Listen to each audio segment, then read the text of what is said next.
The reason why we had to start an awareness and development team was realizing just how poorly educated about autism my community really was. We actually did, a group of the child facilitators that first started our program, and I had actually arranged a car wash at one of our local fairly large retail distribution centers in the area. We had a car wash out there, and we had signs that said help support autism, and get your car washed, all this other stuff. And one of the biggest disappointments at that time for me as a parent was hearing people not be able to pronounce the word autism, calling it autism, or hearing people not understand, like misunderstanding the rainbow pattern on the autism ribbon, and different things like that, and realizing that my community really didn't understand. And this is a deep internal pain that most parents with autism actually face, is that they can't take their children to the supermarket without having tens of people just staring at them and wondering if they're a bad parent. Why can't you control your child?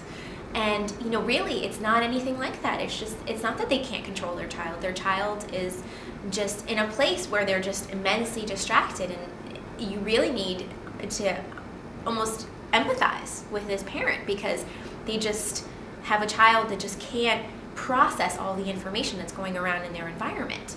And to be at this car wash and see how my community was reacting, not even to my child being there, just the simple word, was just a little disheartening at the time. And I went home, and I laugh about it now, but at the time I went home and I remember crying and just realizing the importance of having an awareness and development team out there so that we could reach more people and we could educate them better.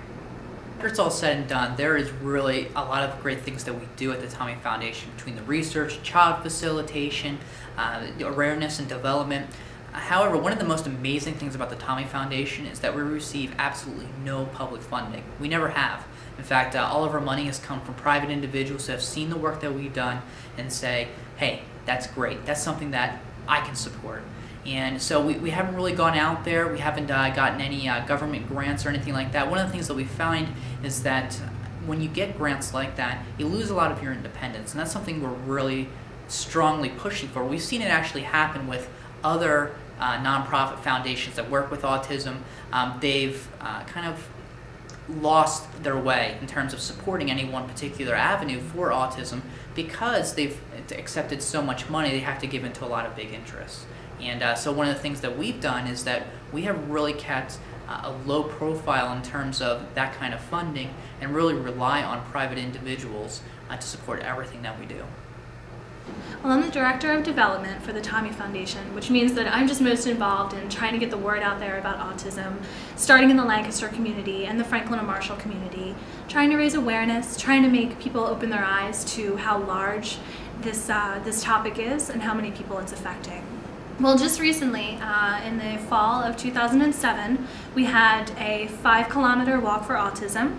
We started advertising mainly in the Franklin and Marshall community, but we also did some advertising in the Lancaster community, our goal being to just gradually increase the size of our radius of contact with people and to get the word out there to larger and larger communities. The walk itself drew in more than 100 people. It was very exciting. We had people from the college and the community, local businesses gave us their support. It was very inspiring. As a member on the fundraising team, I've been working on events and awareness for autism. We currently just had a fashion show where we raised a lot of money for the Tommy Foundation, and I'm also currently working on getting bands to come for our upcoming event in April. My current role in the foundation is the Director of Events. One project I'm particularly proud of that I helped plan last spring was the Edge of Autism Symposium. It was really great. We had Ron Kaufman, the CEO of the Autism Treatment Center of America, speak, as well as Dennis O'Brien, the Speaker of the House of Pennsylvania, and Dr. Stephen Friedenfeld, MD, from Defeat Autism Now in New Jersey. I feel that the symposium we planned was a great success because we had over 300 people in attendance from the F&M community as well as the local Lancaster community, in addition to families and parents from 5 surrounding states. Really excited about where the Tommy Foundation is going. I'm so excited. We are basically at the point almost where we have to almost turn people away in a given year who want to actually help.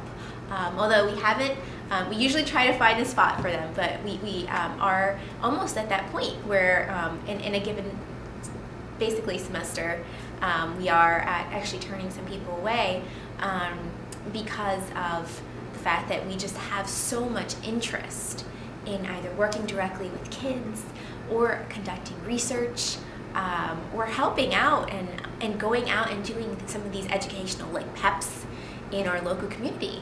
And so I'm so excited because I think we're finally, we've reached a lot of people in Pennsylvania. Every day we're working with more and more families in Pennsylvania.